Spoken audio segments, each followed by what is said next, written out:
Je n'ai pas peur de le dire, Shang-Chi est l'un de mes films préférés solo du MCU. Tu es l'héritier de ta famille. Tu es ta mère. Et que ça te plaise ou pas, tu es aussi ton père. Et bonjour à tous, c'est Drax, on se retrouve aujourd'hui pour ma critique du dernier film Marvel, Shang-Chi. Alors, c'est une critique 100% spoil, avec donc beaucoup de spoilers, donc je préfère vous le dire en avance pour ceux qui n'ont pas vu le film. Allez le voir, vraiment allez le voir. C'est tout ce que je peux vous dire pour le moment, mais allez le voir, vraiment c'est important, allez voir ce film. Et donc, j'ai vu ce film hier, je me suis laissé une journée pour y réfléchir, pour y repenser. Et mon avis n'a pas changé par rapport à hier. J'ai surkiffé ce film vraiment. Moi j'avais aimé Black Widow. Je sais que Black Widow a fait beaucoup parler. Beaucoup ont détesté, beaucoup ont vraiment aimé. Moi j'ai vraiment adoré Black Widow. Shang-Chi pour moi est encore au-dessus. Vraiment je trouve que Shang-Chi est encore au-dessus pour plusieurs raisons. Déjà euh, pour cet aspect inédit dans le MCU, c'est-à-dire on est vraiment sur une histoire de famille. Voilà, on est sur une histoire de famille entre mère, père, fils et fille même. Je savais même pas, je m'étais pas beaucoup renseigné avant ce film, mais je savais même pas qu'on allait voir sa sœur par exemple dans le film. Et on en reparlera de sa sœur d'ailleurs. Mais voilà, cette histoire de famille, presque un drame de famille, hein, parce que, spoiler, donc sa mère à Shang-Chi va mourir. Va y avoir beaucoup de, pas de trahison, mais de problèmes dans cette famille, dû au père qui est donc le mandarin. Et donc Shang-Chi qui doit prendre la relève de ce mandarin. En tout cas, c'est ce que son père veut. Et donc, va y avoir vraiment cette histoire de famille qui est plutôt bien traitée, je trouve. C'est pas trop lourd, c'est pas trop mal fait, je trouve. C'est plutôt bien fait. C'est des petites touches comme ci comme ça, avec beaucoup de flashbacks. Il y a beaucoup de flashbacks dans ce film qui sont bien faits aussi. Ça peut être vraiment un point négatif, trop de flashbacks dans un film par rapport au moment où ils sont amenés, s'ils sont trop longs, s'ils sont mal faits. Là non, je trouve qu'ils sont vraiment bien. Les acteurs qui vont jouer Shang-Chi petit et Xialing, pardon, je pense que pardon, je m'excuse d'avance, mais Xialing, donc la sœur de Shang-Chi. Euh, sont vraiment très bien aussi, les petits acteurs là. Vraiment, je trouve que tout le monde joue bien en plus. Et donc, ouais, les flashbacks fonctionnent très bien. C'est déjà un gros point positif parce que ça peut être casse-gueule, les flashbacks dans un film.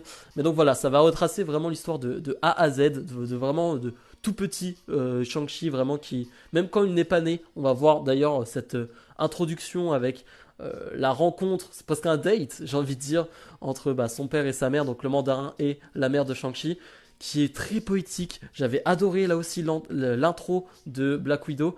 Là, on est sur quelque chose de très poétique. C'est presque de la danse. Voilà, le mandarin et sa mère, donc la mère de Shang-Chi, qui vont se rencontrer, qui vont se battre, mais en même temps, ça ressemble un peu à de la danse avec ces fleurs qui vont voler. Ça va revenir souvent, ça, les fleurs qui vont voler autour des deux personnages. C'est très beau. Vraiment, j'ai adoré.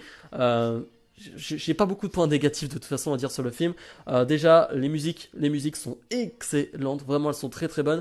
Surtout la première partie, dans le sens où on a vraiment une première partie qui est sur à San Francisco. Oui, je crois que c'est à San Francisco. Donc on est vraiment aux États-Unis avec des musiques très urbaines, très récentes en plus. Voilà, ça me fait penser vraiment à Black Panther pour le coup. Mais vraiment très bonne. Après, on va avoir plus des thèmes asiatiques, si je puis dire, dans la seconde partie quand ils vont se retrouver en Chine. Mais ouais, la musique très bien. Les effets spéciaux, franchement, si je chipote, il y a deux trois moments où je suis pas très content avec ces effets spéciaux parce que j'en demande beaucoup avec Marvel qui nous ont habitués avec des effets spéciaux assez fous. Mais très honnêtement, les effets spéciaux sont excellents là aussi. Je pense surtout aux scènes de fin où ça va se battre dans tous les sens avec des animaux fantastiques que je ne pensais pas voir vraiment, mais là aussi, c'est très bien, c'est très aussi. Et le gros point fort, ce sont les combats. Les combats qui sont excellents. Je sais pas si vous avez vu la série Daredevil, mais ça m'a fait penser à certains combats de Daredevil. Alors bien évidemment, on n'est pas à ce niveau-là non plus, mais dans la manière de faire, ça m'a vraiment fait penser à ça, dans le sens où on va filmer très proche, pardon, avec quelques plans séquences qui vont être plutôt courts, pas aussi longs que dans Daredevil, mais plutôt courts, mais qui vont être bien faits. On va tourner autour des personnages pendant les combats. Il n'y a pas trop de cuts, ça c'est vraiment un point négatif que même moi en tant que gros fanboy de Marvel, je le dis souvent, il y a trop de cuts dans les combats et on voit pas grand chose. Là non, on est vraiment sur du combat comme je le dis avec la caméra qui tourne autour des personnages et ouais, on voit bien les choses, on voit bien les coups et ouais, c'est très très très très très stylé. Autre point positif, ce sont, comme je le disais, les animaux fantastiques qu'on peut voir dans cet épisode, enfin dans ce film, pardon. Je pensais pas, on va avoir des sortes de lions, des sortes de chevaux, on va avoir un dragon. Alors le dragon avait été teasé dans une bande-annonce, mais il est magnifique. On parle bien de dragon asiatique, hein, donc c'est une sorte de serpent d'air. Je les appelle comme ça parce que ça ressemble plus à des serpents qu'aux dragons qu'on peut voir par exemple dans Game of Thrones, hein, pour les plus connus, mais que je trouve là aussi très bien réussi avec cette créature dont je n'ai pas le nom dans le combat final, mais qui est très très grosse, très très énorme, très effrayante aussi, qui va s'affronter, qui va faire affronter, enfin qui va faire qu'on va avoir un combat entre donc cette créature et le dragon.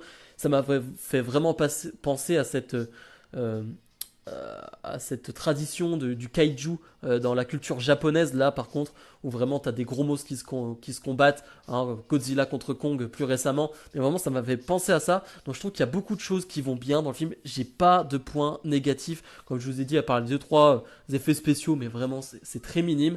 Gros point positif aussi, c'est la sœur de Shang-Chi qui est pour moi très très très réussie, alors l'actrice je connais pas son nom, mais elle est badass, elle a un charisme, elle a une aura, elle a quelque chose, l'actrice donc de Shang Li, si je me trompe pas.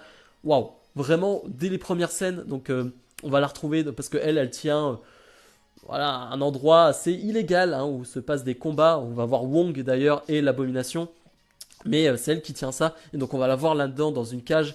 Et là directement, elle marque les esprits directement. Et ouais, elle m'a marqué parce que elle a vraiment un gros charisme. Et en plus, avec son arme là, qui est une sorte de projectile, mais qui avec une flèche au bout. Enfin, je sais pas trop comment on peut appeler ça. Ça a sûrement un nom, mais moi je ne le connais pas. Très très très stylé.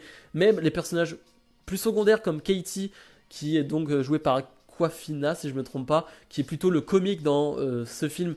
Bah, c'est réussi aussi parce qu'elle va être comique sur la première partie, mais finalement elle va avoir un gros rôle à jouer sur la seconde partie du film. C'est même elle qui va donner la victoire entre guillemets aux gentils, donc à Shang-Chi, en tirant cette flèche sur ce gros bestiau.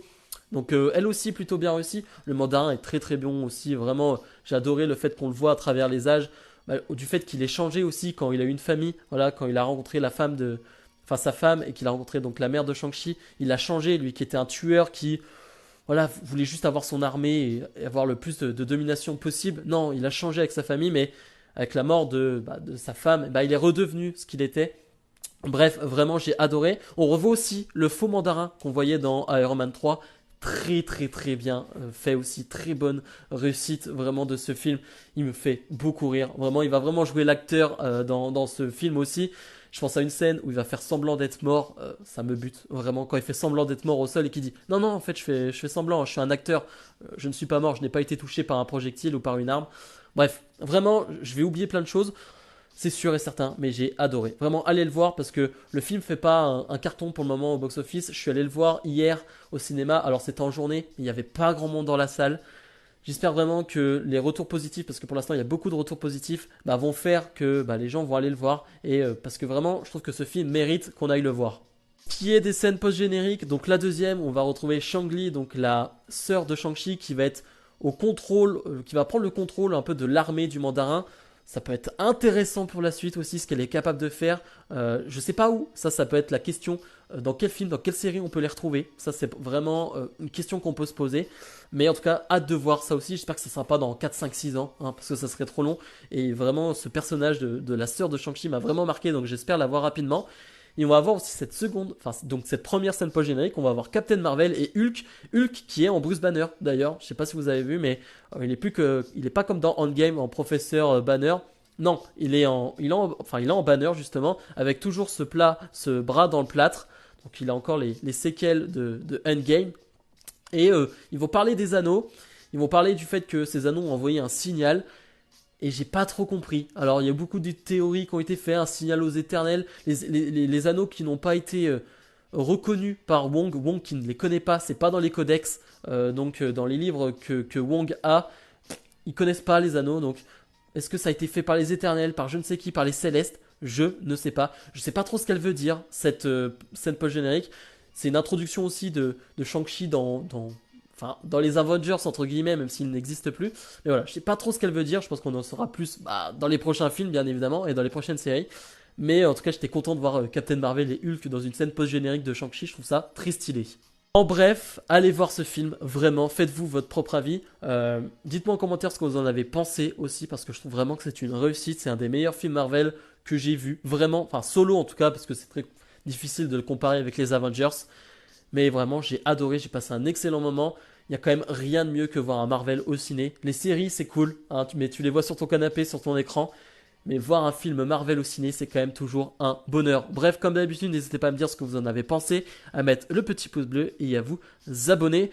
Je vais vous faire la critique de l'épisode de What If, l'épisode 4, qui va arriver d'ici quelques temps, peut-être quelques jours, je ne sais pas. Mais voilà, bref, abonnez-vous et nous on se retrouve d'ici quelques jours.